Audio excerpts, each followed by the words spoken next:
Welcome back to Barto Anime Review, episode number 126. This is a standalone episode. I'm reviewing the 127th episode of the series. This is technically a standalone episode setting up the next arc of the series. Well, it's kind of a continuation of this particular arc. Yeah, after basically this episode, the previous standalone episode, that really... it does advance it a little bit. Now, the thing of this episode, okay, the episode starts off with Barto, Hinata, Himari, just having breakfast, and well, basically, Bart eating like crazy. He's going to ask Sasuke to train him. I'm like, okay, sounds really good, interesting. And then Hinata brings up Jiraiya. Yes, the first time the guy has ever been mentioned in the series. It only took him 127 episodes to bring him up. Yeah, but they show pictures of him and pretty much mostly all the rest of the characters from part 1. With the exception of Sasuke. Bart just asked Sasuke about this toward the end of the episode. Yeah, it's like, why aren't you those pictures? Did you get lost on the way there? Kind of. You want to know where he was? He was out with Orochimaru. That's where he was. Yep, because he left the village to go to frickin' hang out with Orochimaru for like about 3 years before he came back to the village. So, basically, we also see Sakura in the episode. Probably the only time you see the whole episode, you see her basically asking, what do you want for dinner? It's like, something Dad like. That's what Sakura says. And of course, well, then Bardo shows up at Sakura's place. As far as I know, this is technically the first time I can think of Bardo has ever been to Sakura's house. Well, her apartment anyways, because Sakura accidentally wrecked the house. A house she collapsed because, not because the whole questioning of her being Sakura's mother, it was the whole thing about the fact she had not finished paying for the damn house before she wrecked it with her monster strength. Yeah, of course, Bart's asking anything about Jiraiya. Yeah, I saw his name on a book called Makeout Tactics. And then the thing becomes a comedy episode. Looking for this book. We see them looking for a flea market. Okay. And then a thief shows. Then the thief basically steals something. Don't know what it was. And then we have Kiba and Shino making the first appearance in a little while. I think the last time Shino showed up, what I can think of, was back during the parent-child arc. Same thing with frickin' Kiba. Yep. And of course, they're asked about Makeout Tactics, and both of them are embarrassed by it. Because it's an adult book. Yeah, I know what it is, even though the book doesn't exist in real life. It's a book about being a pervert. Yep. They're asked about it, and then they go off, and they just happen to come across the booth to have Chojo and Choji. Choji's asked about the book, and he's basically, his face turns red.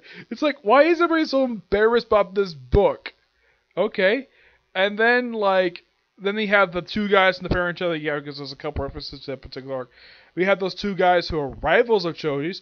Choji does not know who these people are, but he does kind of remember them for basically nearly causing a ruckus at the food contest. By the way, Choji's wife is nowhere to be seen in the episode. Yeah, his beautiful wife. I'm like, okay, I get the fact he has his daughter. That's great. Why wouldn't his wife help him out with this? I mean, I get the fact that, well, he says he was selling clothes that apparently didn't fit anymore. Big, huge clothes. Probably because he's actually lost a bit of weight. That's probably my guess. His daughter apparently pick up the same type of eating habits he does. Though she ends up burning very quickly. So, they go off to a antique booth. He got the book, and then the book is snatched before they get hands on it because, not for you. And then later on in the episode, so they go home, and Barto's like, okay, I'm going to look at my dad's office, see if he has copies of this book. He does. He has the entire series. Not surprising because, well, Jiraiya wrote the books. Before I get a chance, he makes a little ruckus, and all of a sudden Hinata shows up and basically takes the book. But before this happened, basically, they're eating dinner together, and basically Hinata reveals some stuff that, well, I, as a viewer, have already known about. The fact that she actually been sort of spying on Naruto since she was little. She's been, like, apparently Himari basically guessed correctly that her mother's been in love with the parents, that Hinata's been in love with Naruto since they were kids. Yeah, correctly guessed it. Just kind of embarrassed by it. I mean, who's more of a pervert, Naruto or Hinata? At least Hinata didn't spy on Naruto naked. Not that I could think of. She just basically watched him train. And plus, there's a picture on the what do you call this thing? It's basically like a little shelf that has various pictures on it. And this one has Naruto and Sakura kind of near each other, and Hinata kind of in the background. Yes, hinting at their past relationship. And when, of course, later on, and after Boruto gives hints, like, apparently this is the first time Hinata has ever actually read these books. I'm sure she's probably heard of them. She's never actually, this is the first time I can think of she ever opened up these books at all. She's like, okay, you're too young for this. Take those books away. And that's less to think of it. It's so hilarious. And then the episode ends, setting up the very next episode. Araski is near the Land of Fire border, indiscriminately attacking people for their chakra. He says, can't smell any tail beasts around here. Let's go someplace else. That's the episode itself. But before I end this particular, I gotta talk about the new opening title sequence. Wow, like, thank you. I waited so freaking long for a new opening title sequence. And it's simply put, showing stuff we probably get a chance to see in the upcoming arc, which is supposed to celebrate the 20th anniversary of the series. We also have something in this episode that may set up that particular thing.